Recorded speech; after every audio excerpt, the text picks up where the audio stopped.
Hello everyone,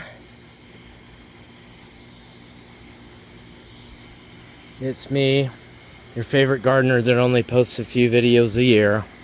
Sorry, been very busy doing other things, camping, working on cars, things like that. I have a whole nother channel about overland camping in our Jeep. If you're interested, the channel name is Buzzy Fuzz. It's at Buzzy Fuzz, Buzzyfuzz, all one word. Anyway, middle of June, towards the end, 2024. We've got everything going. I prepared the garden the same way every year, so you can revert back to my getting the garden ready video from last year, and it's pretty much the same.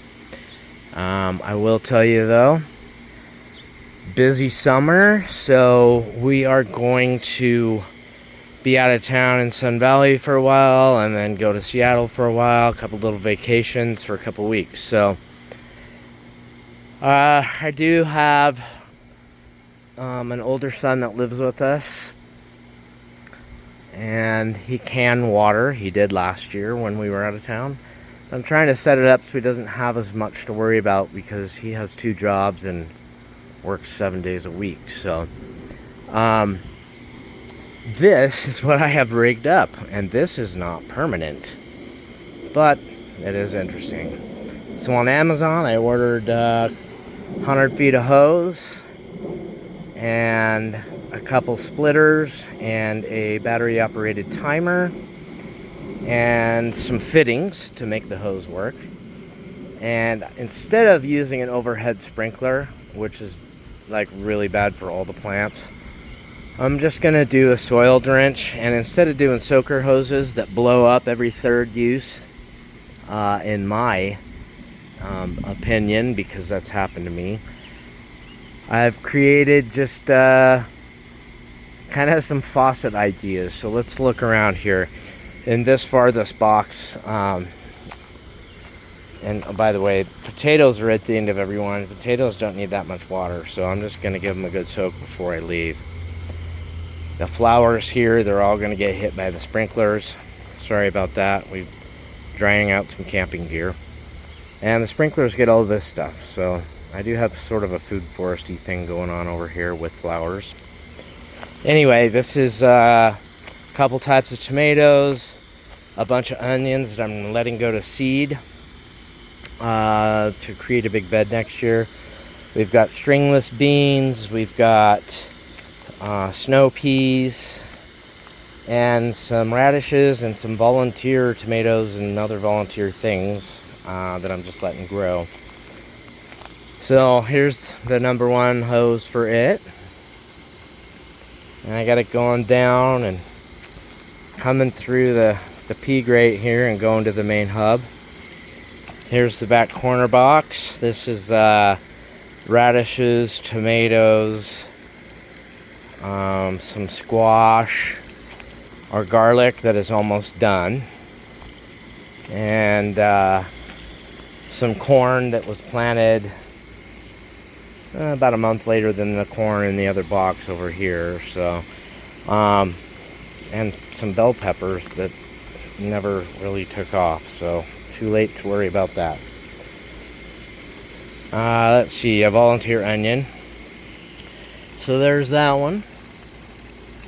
And I tried to pick a spot for the hose that's kind of on a high side or a high corner, so it'll run down. There's the middle box. Lots of different cucumbers, tomatoes, radishes, and some volunteer beans that must have blew in or something from last year. And that's how I've got that one rigged up. I've got the hub sitting here on the bucket. 2 different 4-way splitters. I've got 5 boxes. And it's pretty cool. It's battery operated. Set a timer. You can turn it on manual, how many times a day, all that stuff, just like the regular sprinkler system.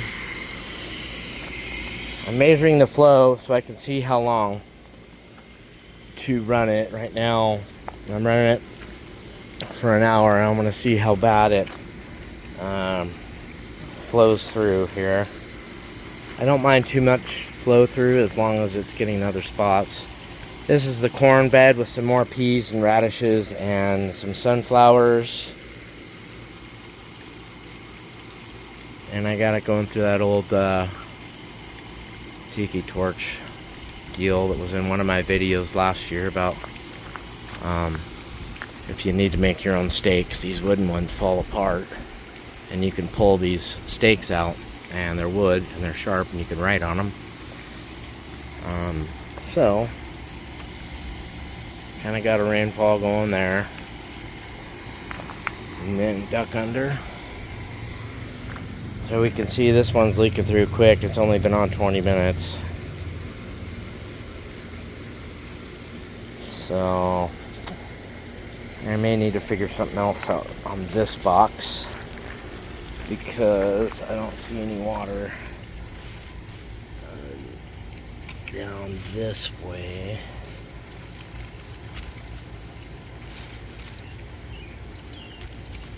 It is good and wet down there, but I may end up pulling this down and off and routing it differently. But anyway, for the last box, mostly all different tomatoes. A couple flowers to keep the bugs away, some radishes, some Russian pickle and cucumbers. Straight 8s, by the way, in this box. And there's also my wife's love and our neighbor's love, which is lemon cucumbers. And we get millions of those. So there's more of those in here. This one's flooding out pretty quick, which I do keep it moist, so that might be another thing, but it's not going to be perfect, and it's okay if this floods out. I'd rather have this flooded out and not get any water to the plants for 2 weeks. So anyway, just thought I'd give you an update. Sorry I don't post stuff every week, but when anything different or cool happens, here I am. Thanks, everyone.